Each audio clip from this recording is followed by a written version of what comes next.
आज हम आप लोगों को मलेरिया रोग के बारे में बताएंगे। तो पूरी जानकारी के लिए मेरा पूरा वीडियो लास्ट तक देखिए। चलिए शुरू करते हैं। तो मलेरिया रोग मानव जाति के लिए समस्या बना हुआ है। प्रत्येक वर्ष विश्व में लाखों व्यक्ति इस रोग से पीड़ित होते हैं और कितने ही मृत्युग्रस्त हो जाते हैं। यानी ये जो रोग है ये बहुत बड़ी समस्या है और हर वर्ष लाखों लोग मर जाते हैं। न जाने कितने लोग मर जाते हैं, न जाने कितने लोग पीड़ित रहते हैं इस बीमारी से। चलिए जानते हैं कि इसके रोगजनक लक्षण क्या क्या हैं और कैसे ये फैलता है। तो मलेरिया बुखार एक कोशिकीय प्रोटोजोआ परजीवी प्लाज्मोडियम द्वारा होता है। जो प्लाज्मोडियम है ये प्रोटोजोआ संघ का जीव है, तो इसी के द्वारा मलेरिया बुखार आता है। इसमें कपकपी एवं ठंड लगने के साथ साथ तेज बुखार डिग्री तक चढ़ता है, जो कुछ समय बाद पसीना आने के साथ कम हो जाता है और कुछ समय बाद तेजी के साथ पसीना आता है तो ये बुखार कम हो जाता है। इस रोग से सिर में तीव्र दर्द होता है और जब यह रोग होता है, ऐसा बुखार चढ़ता है मलेरिया वाला, तो सिर में काफी तेजी से दर्द होता है और मतली भी आती है, यानी जीभ भी मितलाता है।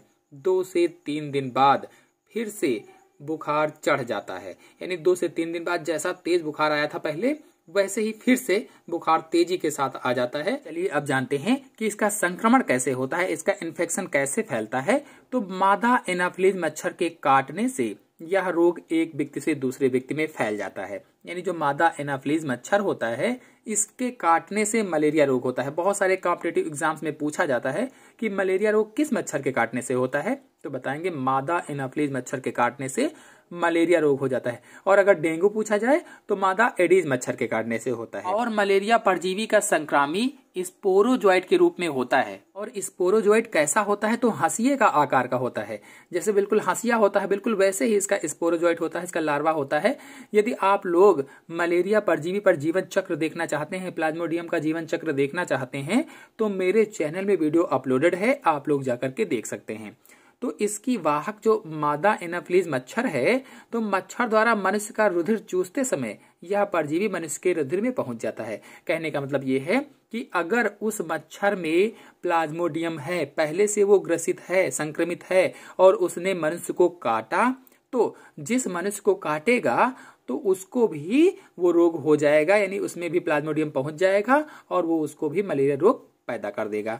शरीर में प्रविष्ट होने के बाद यह लाल रुधिर कणिकाओं तथा यकृत कोशिकाओं को नष्ट करता है। यानी जैसे ही किसी संक्रमित मच्छर ने हमें काटा या किसी मनुष्य को काटा तो ये ब्लड के माध्यम से कहां पर पहुंच जाता है, सबसे पहले यकृत में पहुंचता है और यकृत की कोशिकाओं में जाकर के वहीं पर बड़ा होता है, पैदा होते हैं और भी इनकी संख्या बढ़ती है। और ज्यादा संख्या में आरबीसी के नष्ट होने से हीमोज्वाइन नामक विषैला पदार्थ बनता है। जो हमारे शरीर में 3 प्रकार की कोशिकाएं पाई जाती हैं, आरबीसी, डब्ल्यूबीसी, रुधिर प्लेटलेट्स। तो उसमें से जो आरबीसी होती हैं, जो रेड ब्लड कार्पल्स होते हैं या लाल रुधिर कणिकाएं होती हैं, इनके नष्ट होने से हीमोज्वाइन नामक विषैला पदार्थ बनता है, जिसके कारण हमारे शरीर में कपकपी उत्पन्न होती है, तेज से बुखार चढ़ता है और रोगी अत्यधिक दुर्बल हो जाता है। सन 1894 ईस्वी में भारतीय सेना के एक डॉक्टर सर रोनाल्ड रॉस ने पता लगाया कि मलेरिया रोग मच्छर के काटने से फैलता है। यानी कुल मिलाकर के मलेरिया रोग का पता किसने लगाया था, तो रोनाल्ड रॉस ने लगाया था। ये इंपॉर्टेंट क्वेश्चन है, कॉम्पिटिटिव एग्जाम्स में पूछा जा सकता है। तो इसके लिए उन्हें सन 1902 में नोबेल पुरस्कार से सम्मानित किया गया था। चलिए अब आते हैं रोकथाम एवं उपचार पर, यानी प्रिवेंशन एंड ट्रीटमेंट पर।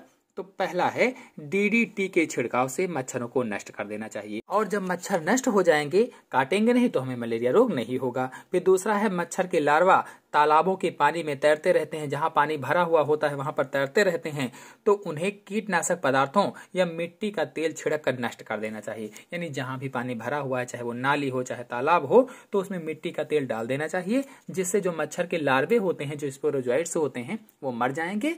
तो आगे मच्छर नहीं बनेंगे, नहीं पैदा होंगे, जिससे मच्छरों की संख्या में कमी आएगी। तो ये जो बुखार है, ये जो बीमारी है, ये भी कम होगी। फिर अगला है गड्ढों आदि को मिट्टी से भर देना चाहिए। जो गड्ढे हैं खाली, उनको भी मिट्टी से भर देते, क्योंकि मच्छर जो होते हैं वहीं गड्ढे में जाकर के बैठ जाते हैं, पनपते हैं, पैदा होते हैं।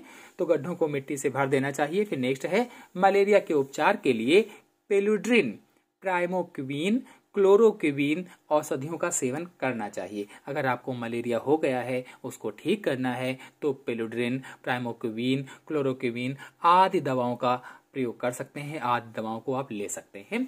तो आपको बताते चलें कि वर्ल्ड हेल्थ ऑर्गेनाइजेशन यानी WHO, शॉर्टकट है WHO, फुल फॉर्म है वर्ल्ड हेल्थ ऑर्गेनाइजेशन, और नेशनल मलेरिया एरेडिकेशन प्रोग्राम ने युद्ध स्तर पर कार्य करके भारत के इस रोग का नामो निशान मिटा दिया था, किंतु फिर से यह रोग देश में फैलता जा रहा है। यानी जो WHO है और जो NMEP यानी नेशनल मलेरिया एरेडिकेशन प्रोग्राम है, इसने युद्ध स्तर पर कार्य किया और इसका नामो निशान मिटा दिया था, लेकिन फिर से मच्छरों के द्वारा ये रोग फैलता जा रहा है।